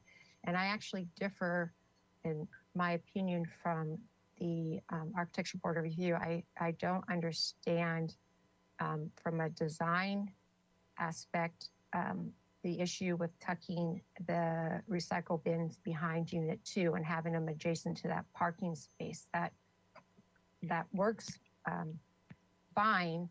And so what I would be inclined to do with my action on the open yard modification is to try to get as much open yard as possible. And so therefore, what I would prefer is to have the recycle up by Unit 2 and have the 3 cans in the back. And so then you gain that, how much more was it, Mark? 200 and some odd? 235. So you gain the 235 square foot of open yard area, and it does make it larger and more usable. And it allows for some additional space or in between Unit 6, is that back there? I can't, it's a small number. And the Correct. trash enclosure, I think that's just really, in terms of a site layout, having the trash enclosure so close to that unit, it just doesn't make sense to me. And so, but I could make the findings that are in the staff report, but I would request, or actually I don't know if it'd be a condition or not, put a condition on that 3 of those recycle bins be moved up to Unit 2, and that the balance of them, the other 3, be provided in that area, and to provide additional open space. And whether it be in the design, which you showed to the Architectural Board of Review with the 3 lined up right against the hammerhead turnaround. You know what, Will, you can do is go back to the ABR ones. So I would be inclined to approve this site plan with this open yard configuration as it provides a larger usable area at the rear that can be used by all the residents. It's instead of the smaller area, it's now, the site plan says 313 square feet in that area. So to be able to make those findings, I support the site plan right here. Now staff has proposed 2 conditions of approval. One is regarding the parking permit program, that residents shall not participate in the residential permit parking program. And then the other one is our standard archaeological resources condition. And Mark, you've read both of those, have you? Yes, I have. Agreed with? Yeah, okay. And understand them? Yeah. Okay, so so with those 2 conditions, I'll approve the site plan, approve the project in the requested open yard modification, making the findings as outlined in the staff report, and I will make changes to it. So it won't be as outlined in the staff report because I'm going to increase the amount of open yard area there and describe the large open area in the rear, which is about 18 feet by 17 feet, provides a large common area. Okay. So my action is appealable to the Planning Commission within 10 calendar days. They also have oversight authority of all my actions. And if they felt this warranted additional discussion before them, they could call it up during that same 10-day appeal period. And if either of those would occur, Kelly would contact you. Okay, Mark? Okay, yes, I'm fine with that. Can I ask one question just as a procedural?